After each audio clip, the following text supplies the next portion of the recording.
काहीतरी सहकार्य मिळेल तेवढं चालेल.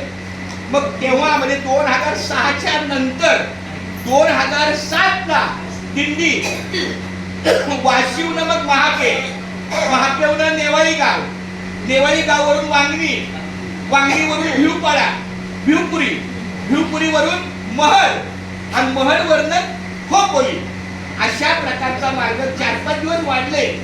पण त्या मार्गाला सुद्धा आपल्या लासुर्डेकर मंडळींनी, मी लासुर्डेकर मंडळीचा शतशः आभारी आहे, कारण त्यांच्यामुळे ही दिंडी शोभा आहे हे मी अंतःकरणापासून आणि ती तळमळ आहे. त्यामुळं किती माणसं आली यापेक्षा ती मनोभावे आली.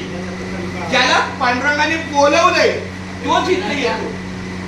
तर अशा पद्धतीने आपण 2007 पासून जी वारी सुरू झाली पंढरीची नवीन वाट्याची ती 2025 पर्यंत आपण त्या मार्गे 18 वर्ष आपण महापे, नेवाळी गाव, वांगणी